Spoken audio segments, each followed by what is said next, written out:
الرحيم سلام الله عليكم ورحمته تعالى وبركاته dhageystayaal meel kasta oo adduunida iyo daafaha caalamka ka joogtaan waxa la gaaray xilligii aan idin soo gudbin jirnay warka radio Muqdisho codka Jamhuuriyadda Soomaaliya qodobada aad maqli doontaanna waxa kamid ah maanta waxa la filayaa in magaalada Baydhabo ay gaaraan guddiga farsamo ee ka shaqeynaya qabanqaabada shirka golaha wadatashiga qaran ee la filayo in dhawaan la qabto رئيس وزراء ku-xigeenka xukuumadda federaalka Soomaaliya oo shir gudoomiyay shirka ka hortagga iyo maareynta la dagaalanka caabuqa COVID-19 maamulka gobolka Banaadir oo kulan la yeeshay sidii bulshada looga wacyi gelin lahaa cudurka coronavirus iyo dowlad goboleedka Hirshabelle ayaa sheegay in dad fara badan oo qaba coronavirus laga diiwaan geliyay deegaanadaasi baraadka caalamkana waxaad maqli doontaan dhul gariir xoogan oo ku dhuftay dalka Japan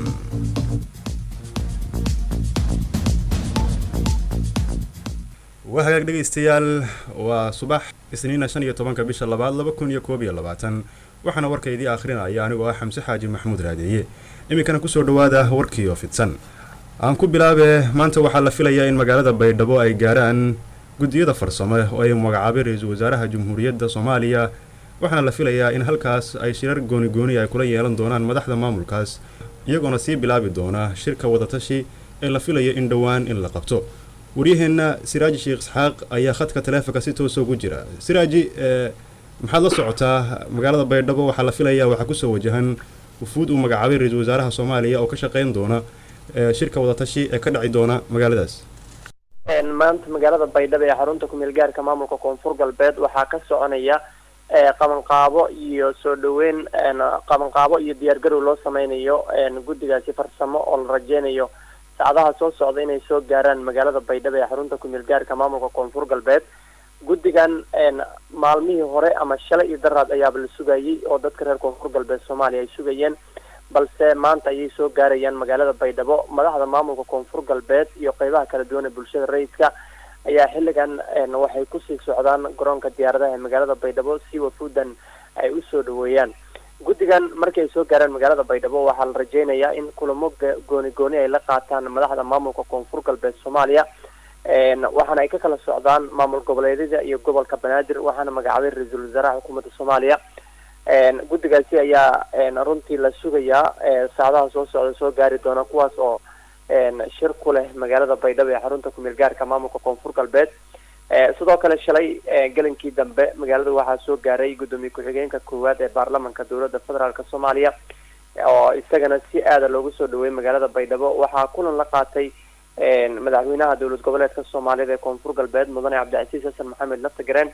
ilaa iyo hadda lama shaacin sababta rasmiga ama ujeedada ugu weyn ee uu soo gaaray magaalada Baydhabo madaxda maamulka Koonfur Galbeed ayuu runtii oo gudoomiyaha baarlamaanka iyo madaxweynaha ayaa kulamo gooni oo la qaadanayay waxaan rajeynayaa saacadaha soo socda inay la hadlaan warfidiyeenka isla markaasina saxaafadda loo soo bandhigo ujeedka ugu weyn ee uu soo gaaray magaalada Baydhabo hadda se waxaan kala soo hadlayaa garoonka diyaaradaha ee Shaati Gaduud International Airport halkaas waxaa ku sugan agaasimiyaal wasiiro xildhibaano iyo qaybaha kala duwan ee bulshada rayidka guddigaasi oo maanta soo gaaraya guddiga farsamo ayaana la wada sugaya oo saacadaha soo socda la rajeynayo in diyaaradda sida ay ku soo degato garoonka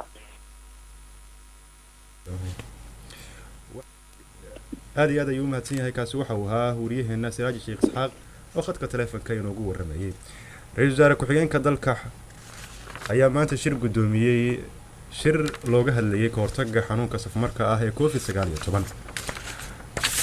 رئيس وزراء ku-xigeenka dowladda federaalka Soomaaliya Mahdi Maxamed Guuleed iyo wasiirka wasaaradda caafimaadka Dr. Fuusiya Abikar Nuur ayaa si wada jir ah u gudoomiyay shirka guddiga ka hortagga iyo maareynta soo laba kacleynta caabuqa COVID-19 shirkan waxaa si weyn looga hadlay ka hortagga iyo la tacaalidda xoojinta wacyigelinta cudurka coronavirus oo soo laba kacleeyay muddooyinkii u dambeeyay waxaana ka qabsoomay aaladda Zoom-ka ah ama loo yaqaan online-ka iyadoo ay ka soo qayb galeen dadyow kala duwan oo ay ka mid yihiin culimo iyo ashkhas kale haddaba wixii ka soo kordha shirarkaas la xiriira xanuunka COVID-19 wararkeena dambe ayaad ku maqli doontaan dhageystayaal wahagaag iminkana maamulka gobolka Banaadir oo kulan la yeeshay sidii bulshada looga wacyi gelin lahaa cudurka coronavirus oo markale soo laba kacleeyay inuu eegno wariyaheenna Nuur Siciid Tahliil gudoomiyaha gobolka banaadir ahna duqa magaalada muqdisho mudane cumar maxamed cumar filish ayaa kulan degdeg ah la qaatay gudoomiyaasha degmooyinka gobolka banaadir iyo gudoomiye ku-xigeenada degmooyinka. ujeedka kulankani degdeg ayaa ahaa mid uu duqa magaalada muqdisho ku farayay maamulada degmooyinka in ay dardargeliyaan kor u qaadista ololaha lagu wacyigelinayo bulshada kaas oo looga hortagaya cudurka safmareenka ee COVID-19 oo dib ugu soo labakacleeyay caalamka. cudurkani halista ee coronavirus ayaa caqabad ku noqday horumarka iyo nolosha bulshada caalamka iyadoo muddooyinkii lasoo dhaafayna uu soo ritay dadweyne aad u tiro badan oo ku nool magaalada muqdisho iyo gobolada dalka. gudoomiyaha gobolka banaadir ahna duqa magaalada muqdisho ayaa warbixin gaara ka dhageystay waaxda caafimaadka ee dowladda hoose xamar kuwaas oo tilmaamay in cudurka halista ee COVID-19 uu si weyn u saameeyey bulshada ku nool magaalada muqdisho islamarkaana loo baahan yahay in kor loo qaado dardargelinta ololaha lagu wacyigelinaya ka hortaga cudurka safmareenka ah ee COVID-19.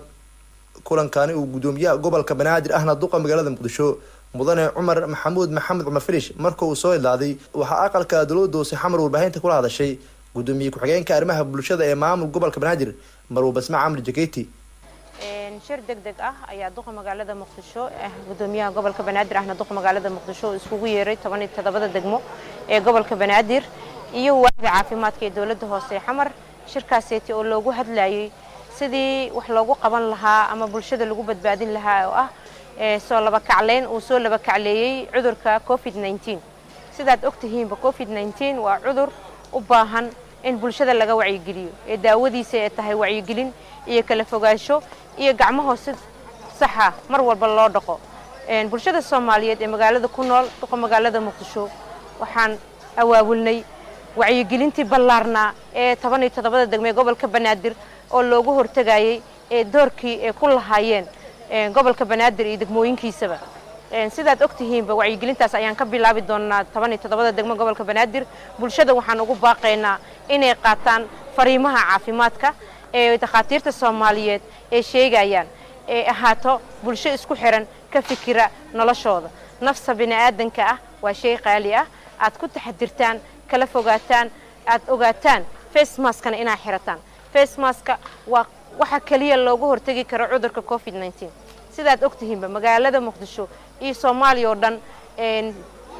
soo laba kacleynta soo laba kacleey way ka cudurkan way ka dhibaato badan tahay tii hore ee na soo dhaaftay. Allah subhanahu wa ta'ala ku xirnaada diinta islaamka ku xirnaada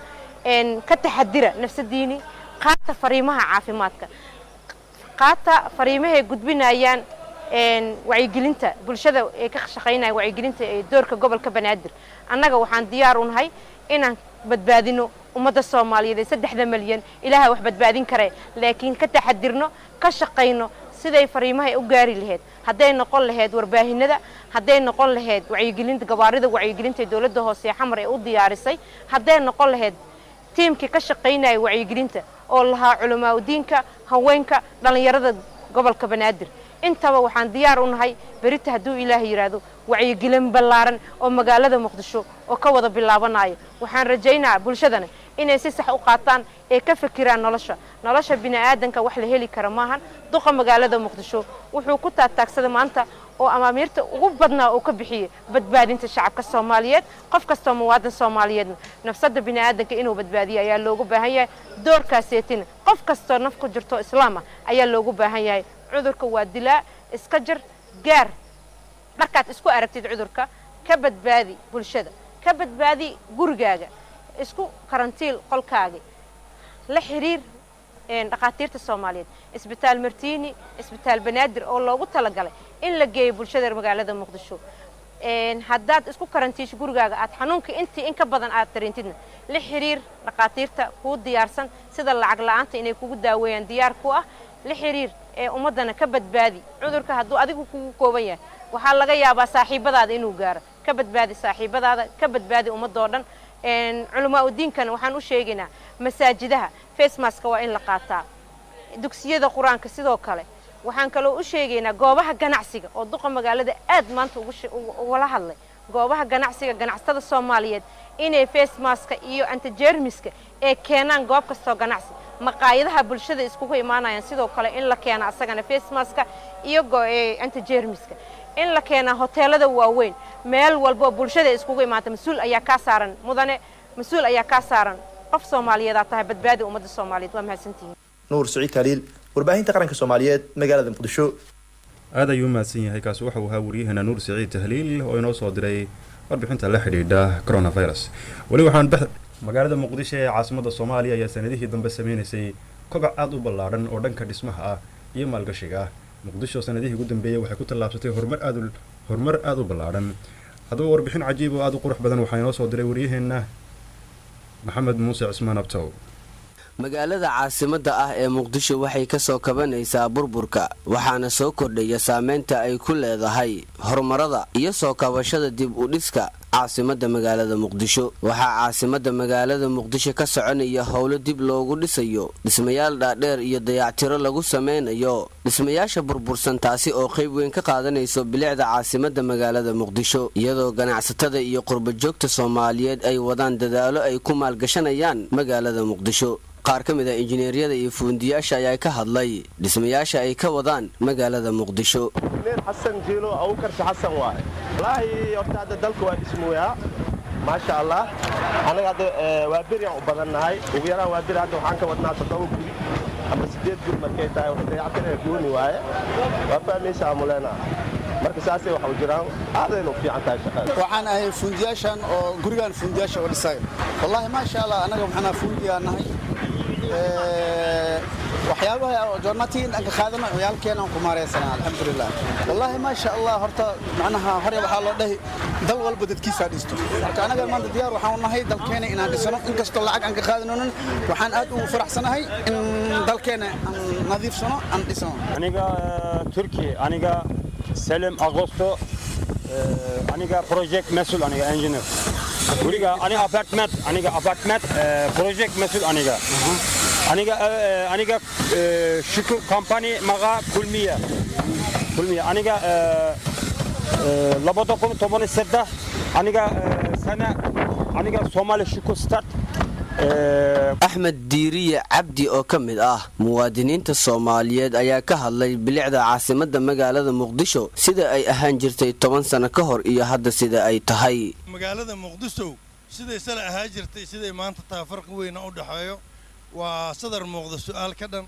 way iska caddahay Muqdisho maanta way soo noqotay ummadda Soomaaliyeedna way ku faraxsan yihiin meel kasta ay joogaan ka dhalinyar ahaan sida ay maanta taa si ka weyn inay noqoto ayaan u rajaynayaa Muqdisho waa muraayadii dalka waa caasimadii Soomaaliya waana ku faraxsanahay in ka shakhsi ahaan ka Axmed ahaan Muqdisho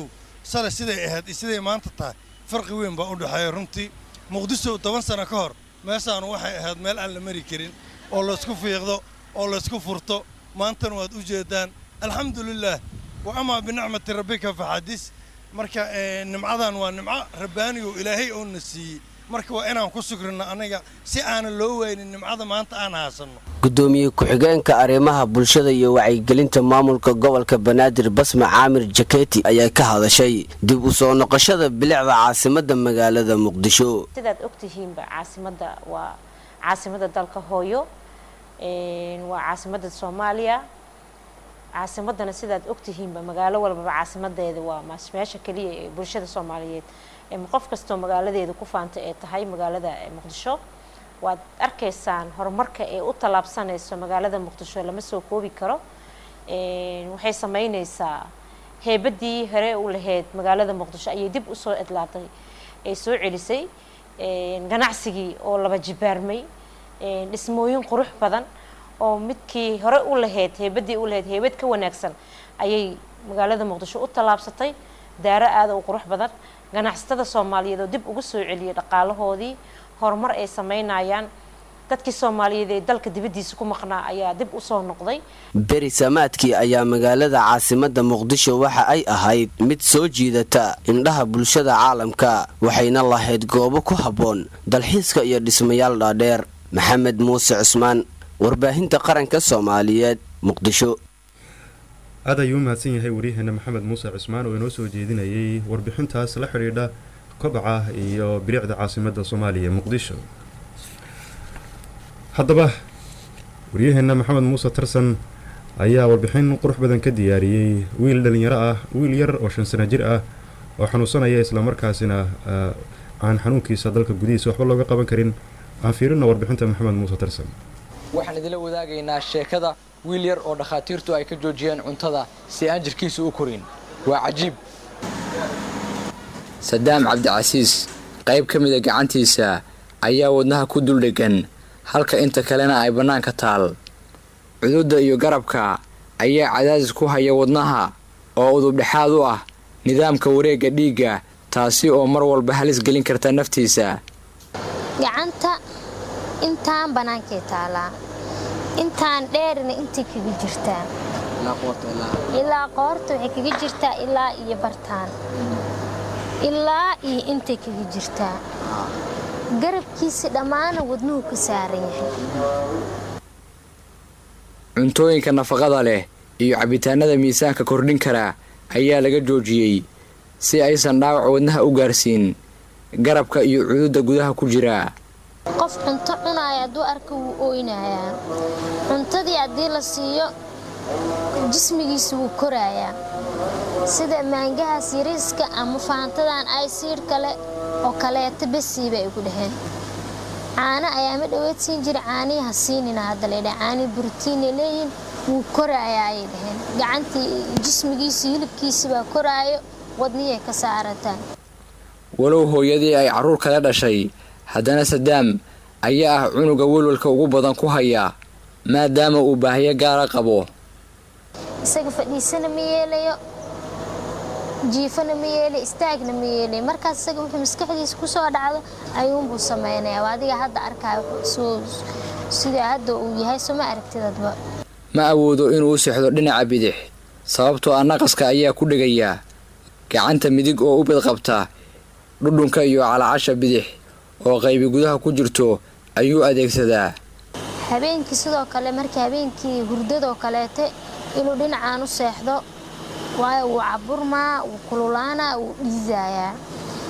waxay noqonaysaa habeenkii 3 jeer 4 jeer oo kaleete ilaa ama ilaalisid yani u soo kacdid ama waxay noqonaysaa hadduu xanuunsan yahay ilaa u soo jeedidba inkastoo aan aabihiis nolol iyo geeri toona meel lagu ogeyn haddana hooyadiis ayaa tuurta u ridatay mas'uuliyadda isaga iyo walaalihiis balse ma awoodo inay u qaado dhakhtar dalka dibadiisa ah waxay tahay mar hore wadanka ka tagay dadkaas hadii dhulalkaas qabanay ayuu ahaa kadib mar waa dhintay baa leedahaa mar waa la waayay baa leedahaa markaas aniga inuu dhintayna ma qiri karo inuu nool yahayna ma qiri karo laakiin in la waayay unbaa kuu sheegi karaa noloshiisa iyo farxadiisa ayaa dhakhaatiirtu sheegeen inay isku xiran yihiin walow ay dah qaadeen inaan cusbitaalada Soomaaliya waxba looga qaban karin insha Allah waxaan rajeynayaa kulay ilmahayga aniga ilaa yani iyaga maadaama ay dhaheen gacantii wadnaha ka saarantahay waxna lagama qaban karo wadankana wax loogama qaban karo dibadoo kala wax looga qaban kara ay ugu dhaheen insha Allah waxaan rajeynayaa inuu Ilaahayna ii caafiyo intii islaan ummadda Nabi Maxamed sheegtaan oo ii soo caawiso mar walba oo Sadaam uu kordho isagoo dhakhtar helin waxa laga filan karaa halis wadnaha ah maadaama laga hayo xubinta ugu muhiimsan xubnaha bini'aadamka Maxamed Muuse Tarsan warbaahinta qaranka Muqdisho aad ayuu mahadsan yahay kaasi waxa uu hawriyeena Maxamed Muuse Tarsan oo warbixin qurux badan ka diyaariyay wiil yar oo xanuunsanaya isla markaasina laga hayo wadnaha dhageystayaal iminkan aan u gudubno warkii caalamka dhulgariir xoogan ayaa ku dhuftay wadanka Japan boqolaal qof oo dheeraad ah ayaa ku dhaawacmay dhulgariir xoogan oo ku dhuftay meel ka durugsan xeebaha wadankaasi Japan dhulgariirkan xoogan oo lagu qiyaasay 7.3 ayaa laga dareemay caasimadda wadankaasi Tokyo laakiin digniino hore oo tsunami la xiriira ayaa hore loo bixiyay dhulgariirku waxa uu dhacay qiyaastii 10 sano kadib dhulgariir tsunamidii qabsaday wadankaasi oo ay ku dhinteen in ka badan 1800 oo qof